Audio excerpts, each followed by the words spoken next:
Let's just imagine that when we finish, I'm going to let each one of you pick out the car of your choice. Sounds good, doesn't it?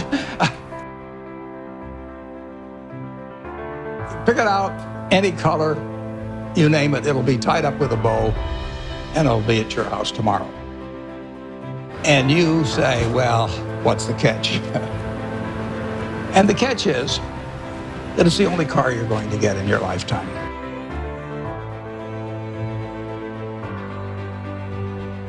Now, what are you going to do knowing that that's the only car you're ever going to have and you love that car?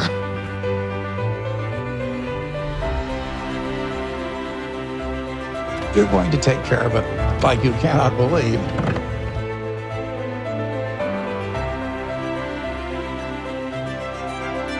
Now, what I'd like to suggest, you're not going to get only one car in your lifetime.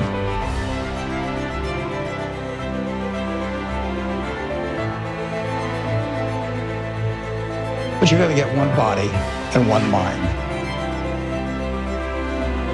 And that's all you're going to get.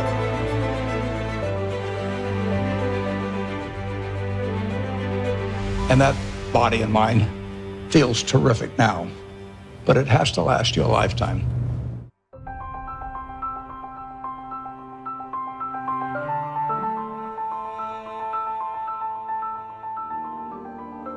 You know, people always say, well, who should I go to work for when I get out? And I've got a very simple answer. We may elaborate more on this as we go along, but you know, the real thing to do is to get going and for some institution or individual that you admire. I mean, it's crazy to take in between jobs just because they look good on your resume or because you get a little higher starting pay. I was up at Harvard a while back, and a very nice young guy picked me up at the airport.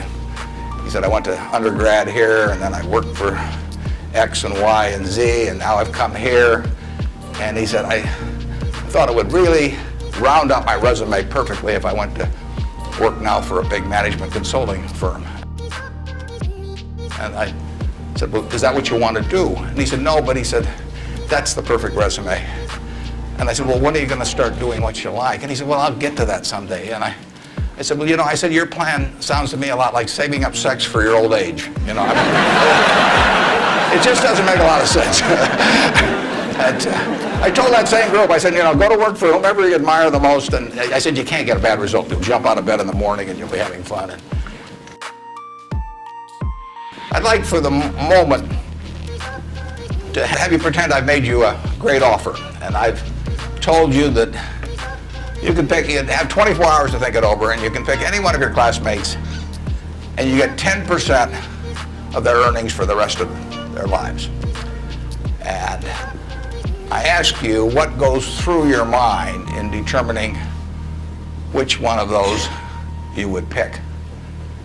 You can't pick the one with the richest father. That doesn't count. I mean, you've got to do this on merit. But you probably wouldn't pick the person who gets the highest grades in the class. I mean, there's nothing wrong with getting the highest grades in the class, but that isn't going to be the quality that sets apart a big winner from the rest of the pack. Think about who you would pick and why.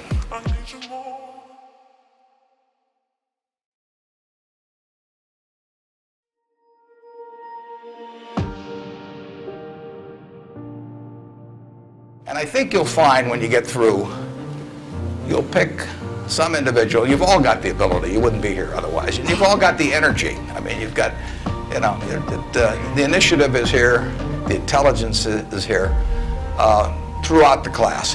But some of you are going to be bigger winners than others. And it gets down to a bunch of qualities that, interestingly enough, are self-made.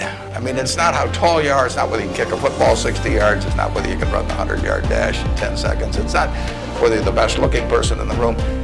It's a whole bunch of qualities that really come out of Ben Franklin or the Boy Scout code or whatever it may be. I mean, it's integrity, it's honesty, it's generosity, it's being willing to do more than your share, it's just all those qualities that are self-selected. And then if you look on the other side of the ledger, because there's always a catch to these free gifts and genie jokes. So you also have to, and this is the fun part, you also have to sell short one of your classmates and pay 10% of what they do. So who do you think is going to do the worst in the class? This is way more fun. And think about it again. And again, it isn't the person with the lowest grades or anything of the sort. It's the person who just doesn't shape up in the character department. I mean, we look for three things when we hire people. We look for intelligence, we look for initiative or energy, and we look for integrity. And if they don't have the latter, the first two will kill you. Because if you're going to get somebody without integrity, you want them lazy and dumb. I mean, you don't want them smart and energetic. So it's that third quality, but everything about that quality is your choice. You can't change the way you are wired much, but you can change a lot of what you do with that wiring. And it's the habits that you generate now on those qualities, or those negative qualities. I mean, the person who always, claims credit for things they didn't do, that always cuts corners, that you can't count on. I mean, in the end, those are habit patterns. And the time to form the right habits is when you're your age. I mean, it doesn't do me much good to get golf lessons now. If I'd gotten golf lessons when I was your age, I might be a decent golfer. But someone once said the chains of habit are too light to be felt until they're too heavy to be broken. And I see that all the time. I see people with habit patterns that are self-destructive when they're 50 or 60, and they really can't change it. They're imprisoned by that. But you're not imprisoned by anything. So when you write down the qualities of that person that you'd like to buy 10% of, look at that list and ask yourself, is there anything on that list I couldn't do? And the answer is there won't be. And when you look at the person you sell short and you look at those qualities that you don't like, if you see any of those in yourself, egotism, whatever it may be, selfishness, you can get rid of that. I mean, that is not ordained. And if you follow that, and Ben Franklin did this, and my old boss Ben Graham did this at early ages in their young teens. Ben Graham looked around and he said, who do I admire? And he wanted to be admired himself, and he said, why do I admire these other people? And he said, if I admire them for these reasons, maybe other people will admire me if I behave in a similar manner. And he decided what kind of a person he wanted to be. And if you follow that, at the end, you'll be the person you want to buy 10% of. I mean, that's the goal in the end. And it's something that's achievable by everybody in this room.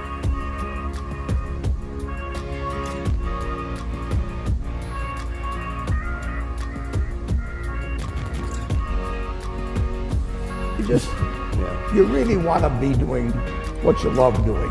And you can't necessarily find it on your first job, right? But don't give up before you find it.